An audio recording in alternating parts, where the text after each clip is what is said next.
All right, guys, let's go ahead and make some forward progress and hop into take number 2. And we are talking about the college football playoff semifinals and how they unfolded last week. It was pretty eventful as we saw Penn State and Notre Dame go at it, but it would be the Fighting Irish coming out on top and getting the victory 27-24 to advance to the national championship game. And then the following day, it would be Ohio State in a late game situation where they had an opportunity to close the game out, and they did just that as senior Jack Sawyer would get a strip sack on Texas quarterback Quinn Ewers and house it all the way on a scoop and score for a touchdown as the Buckeyes punched their ticket to the Natty, winning 28-14 over Texas. So the national championship game is set for January 20th.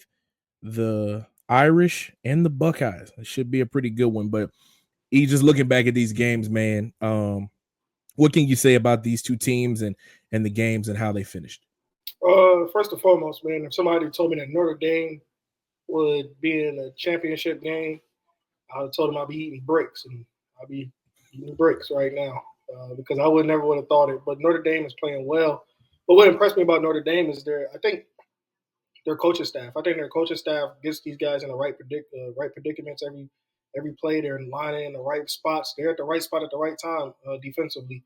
So I like what they're doing. I'm not saying that they're not talented at all, but when you talk about teams like the Ohio States, the Texas, um, those guys, Georgia's, we're talking about those guys would be like you say, hey, they're more talented. But when you talk about just putting it together and putting it on the football field, Notre Dame showed they were second to none. So I like what they did schematically. And for Ohio State, what they're doing offensively and defensively, they're not a slouch either. So I think this game is going to come down to, probably one or two bad plays. Who makes those one or two bad plays and who can capitalize on them? Because I think the two teams are just fairly matched in a sense. Not, I think Ohio State's more talented, but I think Notre Dame has the better coaching staff. So, and with those two colliding like that, you're just going to see a tit for tat game of an X and O's chess match between Ryan Day and Marcus Freeman. So I'm ready to see how this goes. Both of these teams, like I said, are extremely good. Um, I just think it's going to come down to one or two bad plays, and I think for both of these guys, I think Ohio State is a team that I would like to see Notre Dame if they can hang around offensively with, because Ohio State can score. Notre Dame to me is not a scoring team, so we'll see what could play out. But I'm impressed by both of those teams and how they took care of business getting into the playoffs and getting into the championship game. Absolutely, man. Looking at the Notre Dame and Penn State matchup, the Nittany Lions, in my opinion, and I know you can't take away or add plays back into the mix and all of that, but the Nittany Lions really should have had 4 touchdowns instead of 24 points because I think it was Nicholas Singleton that had a little flare route out of the backfield that he dropped on the opening drive when they had to kick a field goal. That was 7 points that they missing right there. So they really missing 4 points. If you add that into the mix, when Penn State had the ball, what I think about 3 to 4 minutes left in the game, instead of playing to go and try to take the lead, when Drew Aller, before I think he threw the interception there at the end of the game, instead of you trying to go and take the lead, you would have been trying to bleed the clock out. But that's neither here nor there now. When you talk about Notre Dame, man, it was all about making timely plays in big scenarios. From the interception that they picked off for Drew Aller to set them up for the game-winning touchdown, whether it was, Jaden Greathouse, 7 catches, 105 yards, and that touchdown where he sauced up the corner and broke free down the field to be able to score. That was a huge moment. Whether it was, Riley Leonard as a quarterback making QB runs and punching it in, like that's a part of their offense. And me, guys, at this point, if you watched enough episodes, if you can run the football and play great defense, I believe you can win any football game. It don't matter. I know that you have to throw the football because you want to keep the defense honest. Otherwise, they're going to put 8 people in the box and they're going to stop you and all of this stuff.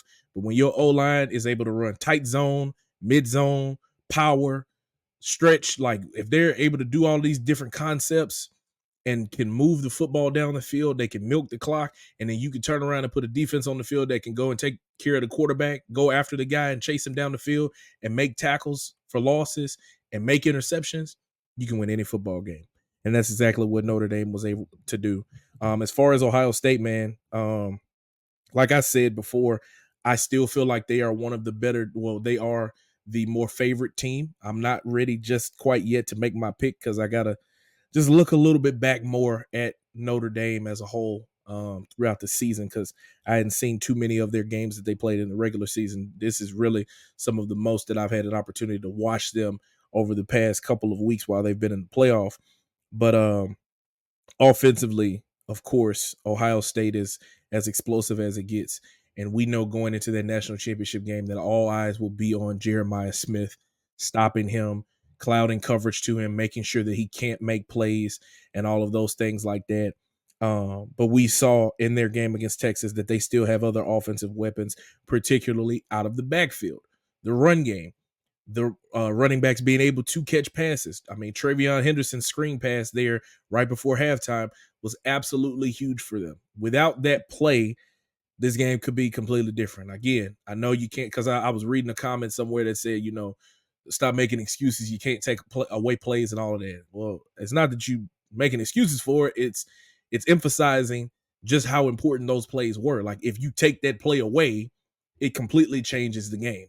And the plays that they made were huge. Quinshon Judkins, both of his touchdowns, he didn't get a whole lot of yards on the ground, 9 carries and 36 yards, but he still was able to find the goal line, which is, again, ultimately what it's all about, putting the ball in the end zone and then playing great defense. It should be interesting to see. I think the national championship will definitely be a chess match. I think it'll be a back and forth battle. Like I said, we won't make any picks as of right now. Because we'll have another episode lined up for you guys leading up to the Natty, and who knows, we might even hop on stream that night. We'll have to see how it all pans out for us. But Ohio State beats Texas in the Cotton Bowl, and then Notre Dame comes out on top against Penn State in the Orange Bowl. So as of now, the game, it has Ohio State as a 8.5-point favorite as we are recording this episode on Sunday, January the 12th.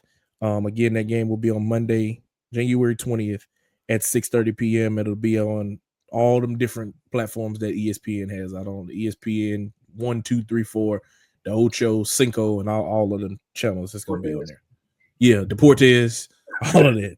ESPN News, all of that stuff. They're going to have them everywhere you need to. So it'll be fun, man, and it'll be the culmination of a college football season. It's been a pretty good one. Hold up, before you get to watching this video, let me talk to you for a second. Hit that bell down below and subscribe to the Fitz Take Podcast YouTube channel so you'll know when every episode is dropping or if something has been posted on this page. Also, be sure to follow me and Elijah on our social media platforms. They will be linked down in the description. Now back to the episode.